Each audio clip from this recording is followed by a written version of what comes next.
The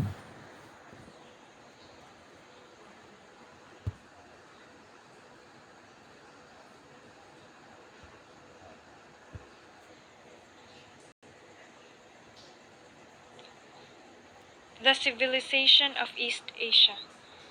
It is said that the first Homo erectus, or upright man, lived in both East and Southeast Asia almost 2 years ago. Subsequently, fossils of 40 Homo erectus men, or the Peking men, were found near Beijing, China. These Homo erectus individuals are believed to have lived in China and Indonesia. The early Homo erectus were the first ones to migrate to other parts of Asia and were followed by herds of animals such as mammoths. They brought with them their own culture and practices to different parts of the world. The first dynasties ever recorded were in China, and the first dynasty was called the Ziyas dynasty. This was followed by the Shang dynasty of the Yellow River Valley. It is interesting note that the Zhou dynasty was the longest lasting dynasty in the China history. During this dynasty, bronzeware was developed into mass production and written script became the modern Chinese characters that you are familiar with today. China's vast influence also reflects on its religion. Confucianism, Buddhism, and Taoism were all intertwined with Chinese culture in some way. Confucianism, for one, became a state religion during the Han Dynasty.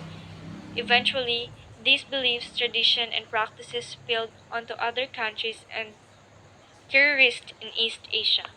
Hong Kong, Mongolia, Japan, Korea, Macau, Ryukyu Islands, now known as Okinawa Prefecture, Tibet, and Taiwan.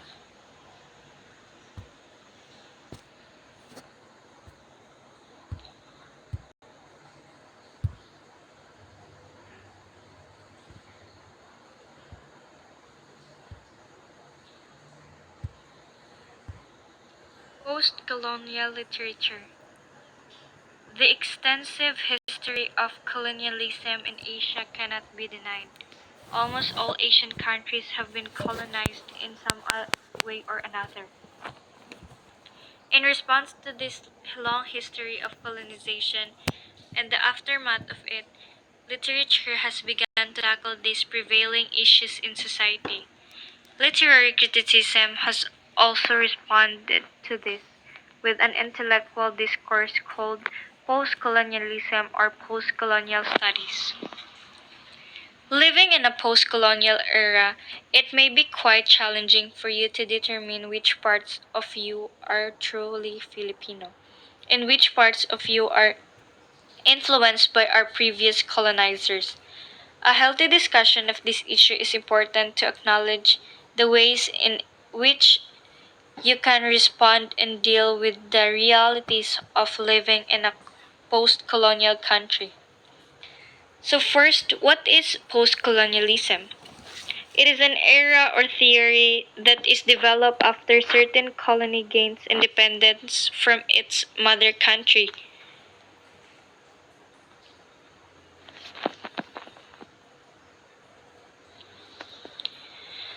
Post-colonialism looks at these colonial countries and sees how being colonized have affected their political, economical, and social climate.